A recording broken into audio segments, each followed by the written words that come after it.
салом бинандагони азиз, ба барномаи ахбори озодӣ дар тақдими ман Шало Гулхоҷа хуш омадед. Нахуст таваҷҷӯҳ кунед ба сархати мавзӯи барномаи имрӯз 20 июл. ширкати сохтмонии русӣ сокинони Тоҷикистонро имтиҳону интихоб кард, вале аз интиқол ба Русияву таъмин бо кор худдорӣ намуд. умедвор кардан, баъд рафтан инҳо ҳамон аз Ӯзбекистон бисёр теъдоди зиёда бурдагӣ. доситони минтақаи Кӯлоб мегӯяд, иттиҳоми эълон шуда ба зидди Суҳроб Раҳимов, муовини боздоштшудаи ин шаҳр, рӯзҳои наздик ба додгоҳ фиристода мешавад. гуноҳ исбот шидагиҳай, зарфи шидагиҳай, ҳамаш бегуноҳ ҳеҷ вақт сизо намебарад. ва дар шароите ки дар арафаи иди Қурбон нархи гӯшт боло меравад, як соҳибкор роҳи ҳал пайдо кардааст. баъди як соли парвариш ин чорво дигар аз дари хона намегузарад. аз ин рӯ ман кран даъват мекунам. аммо оғоз мекунам аз хабари дигар. имрӯз қалби Сафарбек Солеев, коргардони шинохтаи тоҷик, дар синни 62 солагӣ аз тапидан боз монд. пайвандонаш гуфтанд филмсози маъруф та як моҳи ахир аз бемории COVID-19 ранҷ кашида бистарӣ буд. Сафарбек Солеев дар тӯли умри худ беш аз 20 филми ҳуҷҷатӣ офаридааст. вай дар даҳо ҷашнвораҳои байналмилалӣ дар Теҳрон, Алмато, Рим, Берлин, Париж, Москав ширкат карда барандаи ҷоизаҳо низ шудааст. ӯ таби шоирӣ ҳам дошт ва дар саҳифаи иҷтимоияш ашъорашро нашр мекард. Сафарбек Солеев таи чанд соли ахир масъули бахши равобити ҷамъиятии барномаи рушди Созмони милал дар Тоҷикистон буд. ҷанозаи ӯ шоми имрӯз дар ноҳияи Рӯдакӣ баргузор мешавад. барномаро идома медиҳам. Даҳо сокинони Тоҷикистон баъди гузаштан аз имтиҳони корфармоёни рӯз ва интизориҳои зиёд ба ҷойи кори ваъдашуда дар Русия интиқол наёфтанд. ширкати Техстрой аз ҷалби коргарони тоҷики интихобшуда ба сохтмонҳояш даст кашидааст. чаро? Фарзон Муҳаммадӣ талош кард маълум кунад. ширкати русиягии Техстрой ки барои таъмини ҷойи кор дар сохтмонҳо ба интихоби коргарони Тоҷикистон омада буд, пас аз интизориҳои тӯлонӣ ваъдаи худро иҷро накардааст.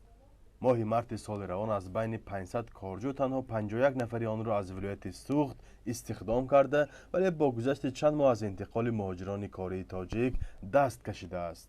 инҳо ҳамон аз Ӯзбекистон бисёр теъдоди зиёда бурдагӣ. вале муҳоҷирони ӯзбек баъди расидан ба Русия кор дар ширкатро рад карда ба ҷойҳои кории пештараи худ баргаштанд. аз ин сабаб ширкати Техстрой аз ҷалби коргарони ӯзбеку тоҷик ба сохтмонҳояш даст кашидааст. мутаассифона ҳамин хел шуд, лекин мо расман муроҷиат кардем, гуфтан корбарӣ рафтост. намояндагони Техстрой ҳангоми озмуни интихоби коргарон дар суҳбат бо Радиои Озодӣ гуфта буданд, ки барои идомаи бинокорӣ дар Москву минтақаҳои дигар ба нерӯи корӣ ниёз ҳаст, вале коргарӣ кофӣ надоранд. русия мизбони асосии муҳоҷирони кории тоҷик аст. то замони пандемия онҳо аз Русия солона ба Тоҷикистон бештар аз $2 миллиард мефиристоданд, вале ба иттилои раҳбарияти Бонки Миллӣ соли гузашта 6.3% камтар фиристоданд. Фарзон Муҳаммадӣ, Радиои Озодӣ, шаҳри Хуҷанд. баъди зиндонӣ шудани Баҳром Иноятов, раиси пешини Кӯлоб, акнун муовини ӯ низ дар курсии айбдорӣ мешинад. Суҳроб Раҳимов соли гузашта муовини раиси ҳукумати Кӯлоб дар умри сохтмон таъин шуда буд ва моҳи ҷорӣ аз тарафи маъмурони амниятӣ боздошт гардид. моддаҳое ки бар асоси он мансабдорро гунаҳгор медонанд, товон ё чанд соли маҳрумӣ аз озодиро дар назар дорад. Маъмуҷон Раҳмазода мегӯяд, доситонии минтақаи Кӯлоб дар нишасти хабарӣ иттиҳоми зидди Суҳроб Раҳимовро исботшуда номид. ҳарчанд ки ним соли пеш Раҳимов гуфта буд, ки зарари расондаашро ҷуброн мекунад. додситони минтақаи Кӯлоб гуфт, гуноҳи Суҳроб Раҳимов, муовини боздоштшудаи шаҳрдори Кӯлоб исбот шуда, парвандааш рӯзҳои наздик ба додгоҳ фиристода мешавад.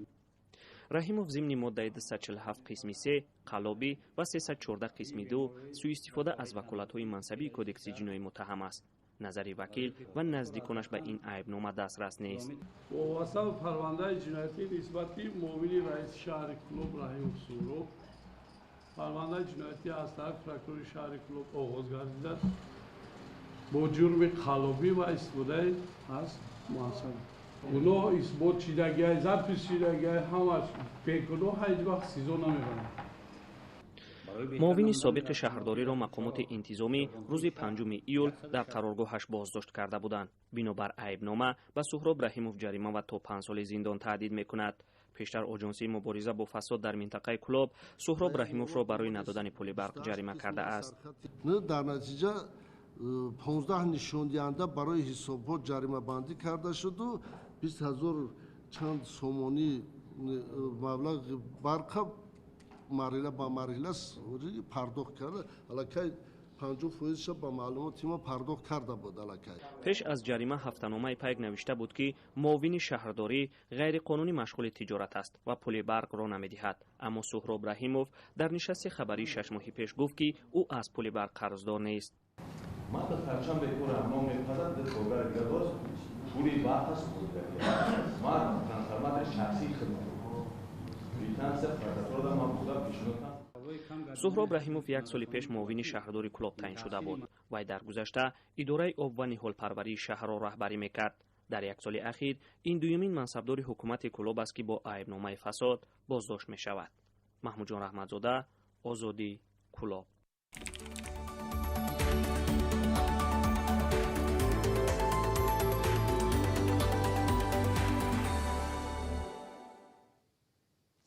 بعد مذاکرات 2 روزه بی‌نتیجه حکومت افغانستان با طالبان که در آن هر دو جانب به ادامه مذاکرات تاکید کردند، جامعه بین‌المللی به ویژه هیئت‌های دیپلماتی مستقر در افغانستان از طالبان دعوت نمودند که فوراً به اجرای وعده‌هایشان شروع کنند.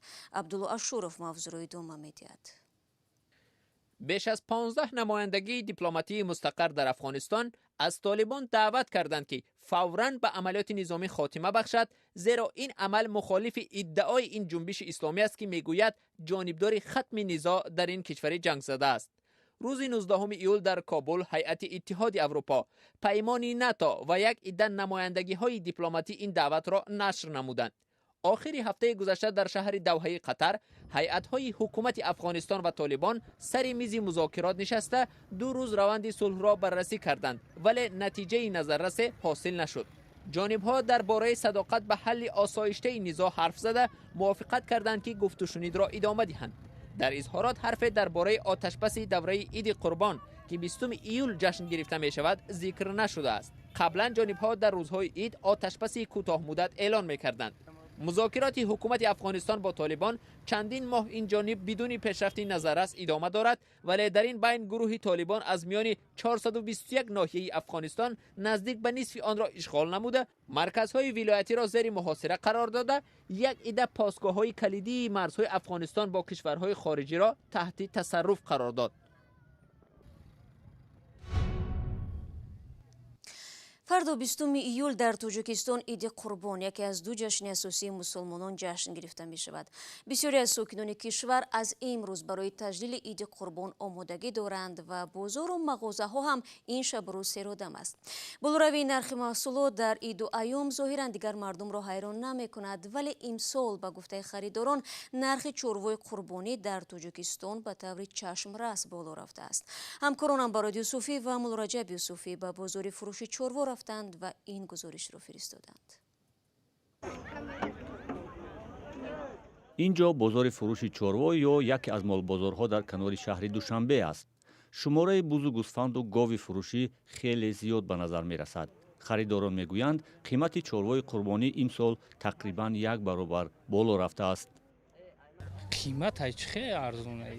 همین یا بزمی چند کیلو میکنه، همین باقی ارزونه، همین 700 سنت بود تسامشا. قیمت های کندشنا. همین 700 ولی همین 7 کیلو گوش میکنه نمیکنه. برخی خریداران بر اینند اکثری تاجران در عرفه عید و جشنها، خصوصا عیدهای مسلمانی که طلبات به مال و محصولات می‌افزاید، از فرصت سوء استفاده میکنند. در تمام مملکت‌های مسلمانی همین وقت قربانی شد، باید تمام مال چیزی که در عید میشود باید که ارزان شود. نمون برعکس باز تا 600 هم است تا 2000 هم است، باز نه که خیلی مال خوب هم است، مال هست با سبکتر شد. نرخ گوسفند در این مال بازار کنار دوشنبه تا 3500 سومانی است. اما تاجران میگویند از آن خراجاتی که برای پرورش بوز و گوسفند امسال کرده‌اند، نرخ چاروای فروشیشان نسبت به سالهای قبلی ارزان‌تر است. سال گذشته اکا جان 1 کیلو کنجاله 3.5 سم بودن حاضر 5.5 سم شده اکا ما هم چخالی کنیم اکا خود یا فکر کن یا پرس 30 سم شده خیلی برای نرخ نوع ام و علف و زمین پامینو گیری این خیلی قیمتی نداره مولاکا همین سر بانو که توجیران از آن میگفتند که تجارت چورویشان سال جاری چندان گرم نیست. طلبات سسته همیشه سوای سسته که مردم ده یا پول نیسته یا که ایسایی نمیدونم چی باشد این تکی پر نبود مردم مقصد خریداری سال کمتره خورده ایشه و روز مقصد قاقش هم میبردن تر نه مثال همین چند کیلو برداره نه چشم شما بودن مثال همین 8 9 2 دیسیان مثال یکی 18 کیلو 17 کیلو بره هم 60 چند سوم میشه. چوروی قربانی را ساکنان در مکانهای مخصوص پس از ادای نماز عید ذبح میکنند. طبق قرار شهرداری از چند سال به این سو ذبح چوروا در نزد منزلها منع است. البته گران شدن نرخ چوروی قربانی و گوشت در روز عید سبب‌های واقعی نیز دارد. هر یک کویله می‌خواهد دسترخوان پرناز و نعمت و با گوشت قربانی داشته باشد.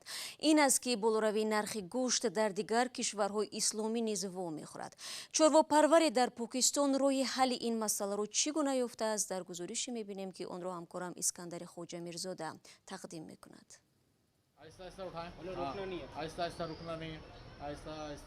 با نزدیک شوی عید قربان در شهر کراچی پاکستان زمان تماشای یک چاره‌بینی عجیب فرا می رسد. ساکن محله ناظم آباد این شهر سعید ایجاز احمد در عرفه عید چاروای قربانی را توسط کرن از بینای 4 طبقه به زمین می فرارد. طبق عادت صدها ساکن محله فراوردن گاوهای 500 کیلوگرمه را تماشا می کنند. وقتی من چوروا میخرم آن خرد است و توسط زینه ها به بام بینا خودش میبراید. بعد 1 سال پرورش این چوروا دیگر از در خانه نمیگذرد. از این رو من کرند دعوت میکنم. این وظیفه سرمسئولیت را محمد حنیف بر دوش گرفته است. من 18 سال باز این چاروا را با کران به زمین میفرارم. وقتی باری اول این کار را اجرا میکردم ترسیده بودم که چاروا از بند رها شده بالای مردم میافتد و یا به سیم برق میرسد. حاضر این عمل را بدون ترس و وهم اجرا میکنم. احمد بام خانه‌اش را به یک پرورشگاه بزرگ چاروا تبدیل داده است. امسال او گوشت 5 گاو و 1 بقه را در بین نزدیکان و همسایه ها و به ویژه مردم نیازمند تقسیم می کند. در عرفه عید قربان که یکی از 2 عید مهمترین مردم مسلمان به شمار می رود، عادتاً در پاکستان تقاضا به گوشت افزایش یافته، نرخ آن هم بالا می رود. احمد می گوید استفاده بام برای پرورش چاروا از نقطه نظر اقتصادی برایش مفید است. سلام، اگر خط و خبر میخواهید ما داریم. نوید بامدادی، سرخط خبرها، اخبار تاجیکستان و جهان، گزارش‌ها و تحلیل‌ها. چی می‌گذرد و چرا؟ دانستن فهمیدن است. ضمیمه یا اپ ما را بگیرید. و هیئت ورزشی تاجیکستان با شمول بیش از 20 نفر از جمله 10 ورزشگر برای شرکت در بازی‌های تابستانه المپی صبح امروز به ژاپن سفر کرد. مراسم افتتاحی بازی‌های المپی در توکیو 23 ایول برگزار می‌شود. ورزشگر معروف تاجیک تیمور رحیموف پرچمبردار هیئت ورزشی تاجیکستان است. ورزشگران تاجیک سبقت را باید 24 ایول شروع کنند. بینندگان عزیز، این خبر آخری برنامه امروز است. تشکر از شما که تا این لحظه همراه ما بودید. خبر و گزارش‌های دیگر رو چون همیشه شما میتوانید در سامانه رادیو آزادی زیر نشانی www.azadi.org بخوانید. گزارش‌های ویدیویی و نوارهای روز در صفحه آزادی ویدیو گذاشته میشد. فردا شما رو با خبر روی نب انتظار خواهم بود. خود را احتیاط کنید و خدا نگهداری هر یک.